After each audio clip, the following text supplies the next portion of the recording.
Star Dreamers habang natututo ng mga aral na magiging lakas nila bilang sa camp kundi sa tunay na buhay. Pagiging matatag sa gitna ng mga crossover. You are now an official teen housemate, Kriza. Hindi madaling magpaalam sa mga taong na napamahal sa iyo. Pero buong katatagan itong pinagdaanan ng Star Dreamers bit-bit ang kaligayahan para sa mga kaibigan na mas napalapit na sa kanilang pangarap. Pakikisama sa mga dumating na bagong miyembro ng camp. Kasabay ng bawat crossover, sinalubong din ng Star Dreamers ang mga bago nilang kasama na naging katuwang nila sa pagsuong sa mga trabaho at pagsubok sa loob ng camp. Pagbibigay saya sa isa't isa at sa ating mga kapamilya. Hindi rin matatawaran ang kakulitan ng Star Dreamers na wagas din sa mga paanda para makapagbigay ngiti sa bawat isa. Pagpapakatotoo, sa gitna ng kahinaan, tinatanong ko lagi sa sarili ko, am I enough? Ayoko na sa warap mo. di pagkakaunawaan, Ikaw yung pinakamatanda sa amin pero never ko na-feel na kuya. o sa pag-amin sa tunay na nararamdaman, Sa pagiging heart of gold niya, may gusto ata ako sa kanya. hindi natinag ang ating mga bida na ipakilala ang kanilang sarili at ipakita ang kanilang mga saloobin at pag-uugali habang nananatiling bukas sa positibong pagbabago. Pagiging maaasahang house player ni Kuya. Star Dreamers, I am the new camp supervisor. Natuldukan man ang pagkakataong makapag-crossover bilang housemates, hindi pa rin sila sumuko sa laban para tulungan si Kuya at ang taong bayan na subukin at kilatisin ang natitirang teen housemates ni Kuya hanggang sa huli. At pang-8, ang makabuo ng solid na samahan bilang isang pamilya. Sa hirap o ginhawa, sa lungkot at saya, talaga namang hindi binitawan ng Star Dreamers ang isa't isa. Ganyan nagpakatotoo ang 8 hanggang sa dulo sa unang batch ng Teen Star Dreamers. Yan ang Tatak Camp Star Hunt.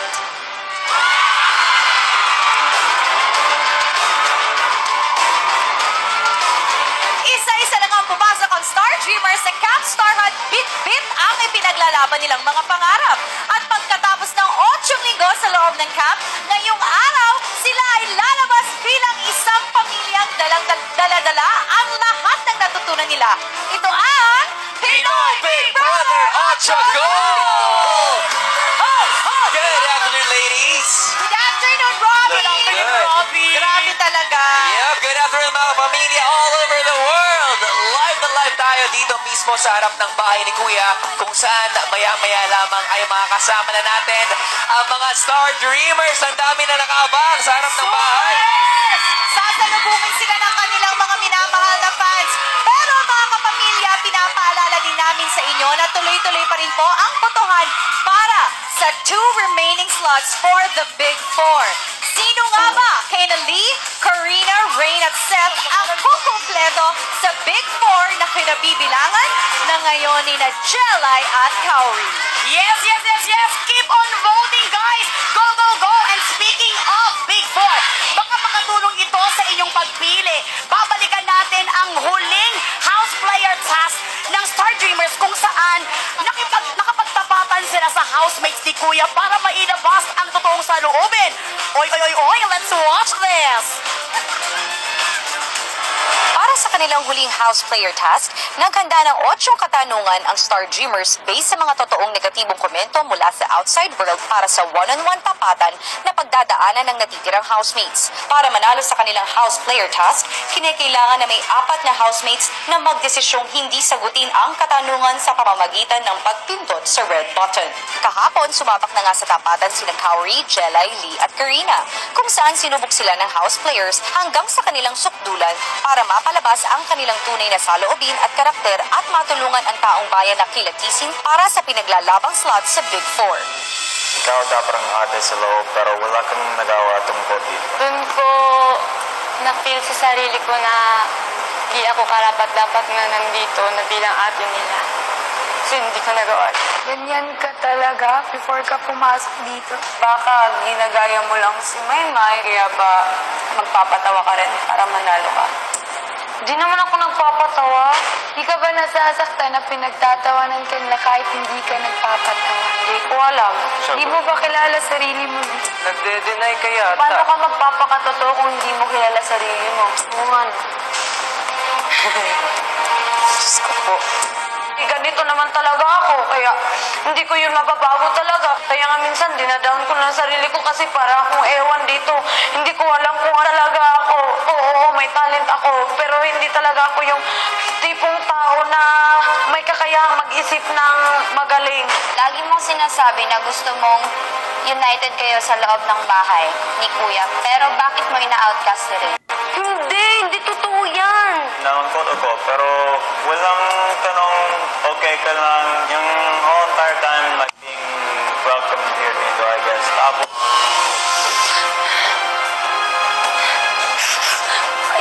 Ayokong sagutin yan.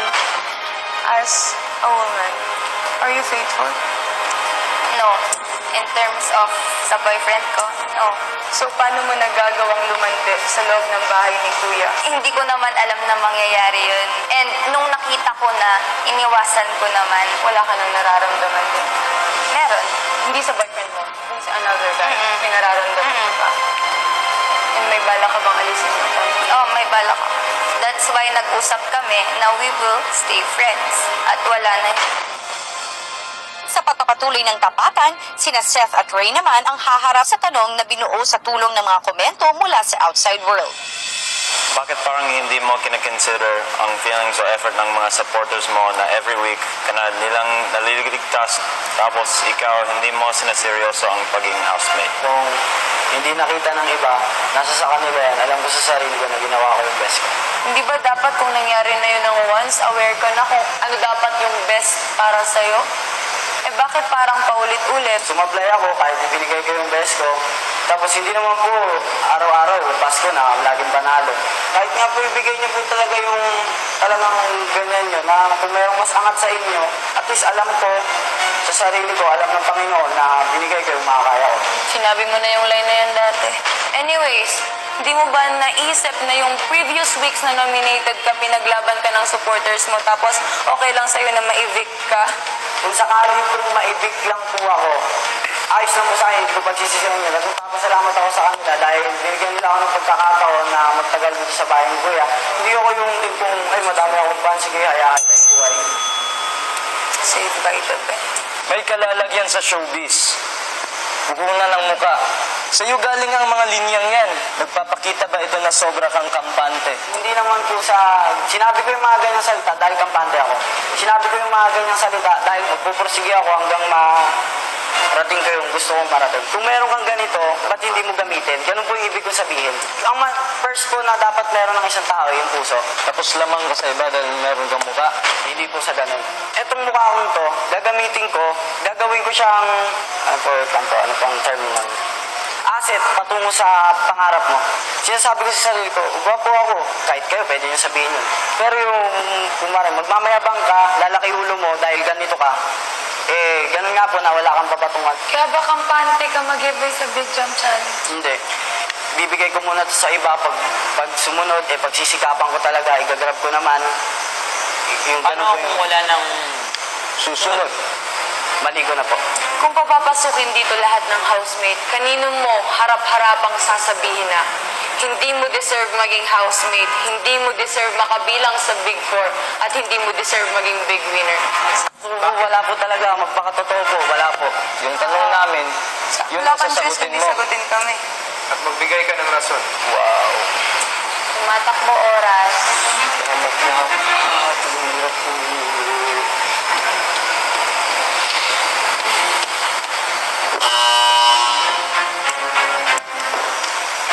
Hindi ko po kaya yung sagutin. Pagkatapos ni Seth, huling sumalang sa tapatan si Rain.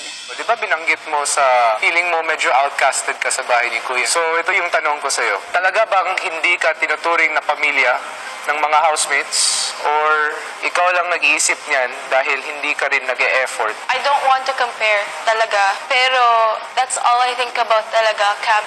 Aren't you being unfair? Hindi mo sila binibigyan ng chance?